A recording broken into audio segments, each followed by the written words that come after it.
The debate continues to rage over abortion in this nation. My views are clear. I am unapologetically opposed to abortion as a means of birth control.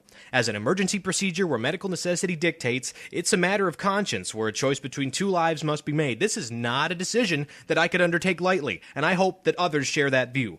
My purpose in writing is to expose the culture of genocide that lies at the very founding of Planned Parenthood, the largest abortion provider in the nation.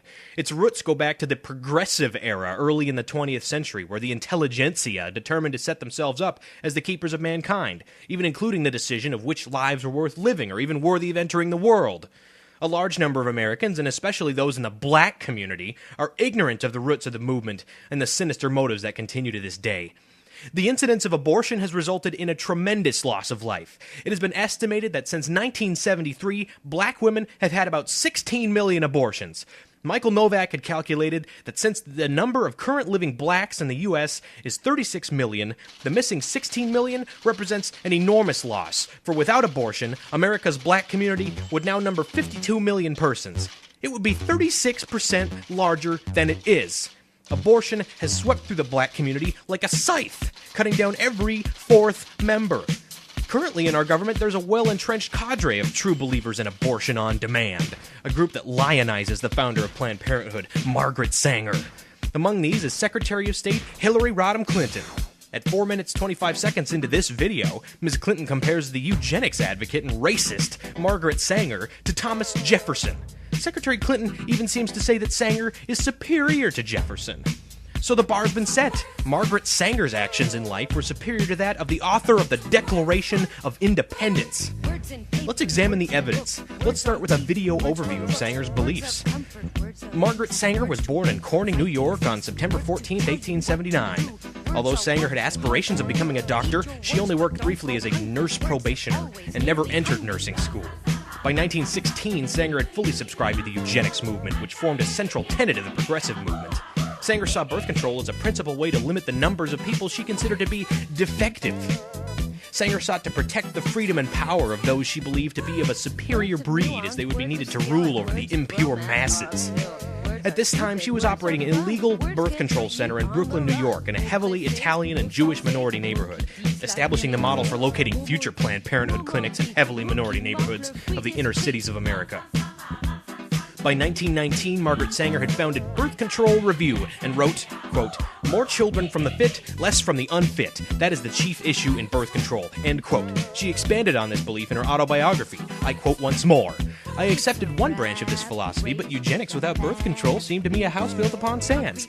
It could not stand against the furious winds of economic pressure which had buffeted into partial or total helplessness a tremendous proportion of the human race.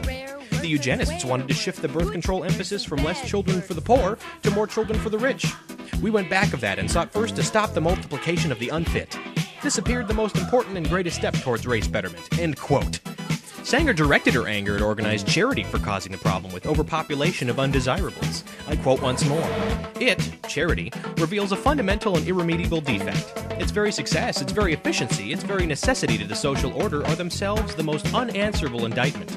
Organized charity itself is a symptom of a malignant social disease. Those vast, complex, interrelated organizations aiming to control and to diminish the spread of misery and destitution and all the menacing evils that spring out of this sinisterly fertile soil are the surest sign that our civilization has bred, is breeding, and is perpetuating constantly increasing numbers of defectives, delinquents, and dependents. My criticism, therefore, is not directed at the failure of philanthropy, but rather at its success. These dangers inherent in the very idea of humanitarianism and altruism, dangers which have today produced their full harvest of human waste, of inequality and inefficiency, were fully recognized in the last century at the moment when such ideas were first put into practice." End quote. So let's summarize to this point. Margaret Sanger subscribed wholeheartedly to the belief in eugenics as the way to better the human race by increasing desirable peoples and decreasing numbers of undesirable peoples. She further went on to blame the success of charity in taking care of the less fortunate for causing undesirable, unfit people for continuing to exist, even prospering. She called these people human waste. At this point in her life, Margaret Sanger then moves against blacks as a group worthy of particular attention on her part. In so doing, she created what is known as the Negro Project. Now, I won't be silly enough to impart racism simply because of the use of the word Negro. It was common usage, as were the words colored people in that day. But the actions and deviousness of the Negro Project are quite chilling. By extension, her views that certain people constitute human waste then encompasses blacks. Her plan was summarized best in her own words. I'm going to quote her again. Here we go. It seems to me, from my experience, that while the colored Negroes have great respect for white doctors, they can get closer to their own members and more or less lay their cards on the table, which means their ignorance, superstitions, and doubts. They do not do this with the white people, and if we can train the Negro doctor at the clinic, he can go among them with enthusiasm and with knowledge, which I believe will have far-reaching results among the colored people. His work, in my opinion, should be entirely with the Negro profession and the nurses, hospital, social workers, as well as the county's white doctors. His success will depend upon his personality and his training by us. The minister's work is also important, and also he should be trained, perhaps by the Federation, as to our ideals and the goal that we hope to reach. We do not want word to go out that we want to exterminate the Negro population, and the minister is the man who can straighten out that idea if it ever occurs to any of the more rebellious members." End quote. Today's Planned Parenthood carries on the tradition of birth control with the added component of abortion as a means of family planning. The end result has taken a terrible toll on the black community. Where are the voices of the black community in response? Certainly one can always point to Dr. Alan Keyes and his staunch support of life on his site, loyaltoliberty.com. Here you will find his discussion of his views and, perhaps as importantly, an examination of the views of prominent people believed to be pro-life. Labels can be misleading. Also, Reverend Dr. Clinard H. Childress Jr., a black Baptist preacher from Montclair, New Jersey, has put together a site in which a plethora of educational items about the scourge of abortion in the black community can be accessed. In fact, his work is so vast on the subject that the reader would be well advised to set aside a fair amount of time to visit blackgenocide.org. But a fair warning, there are areas where those faint of heart may fear to tread. The issue of abortion is not sugar-coated in any way on this site. Now, I can hear the critics already screaming, "But these ideas are old ideas. No one subscribes to eugenics anymore." Really?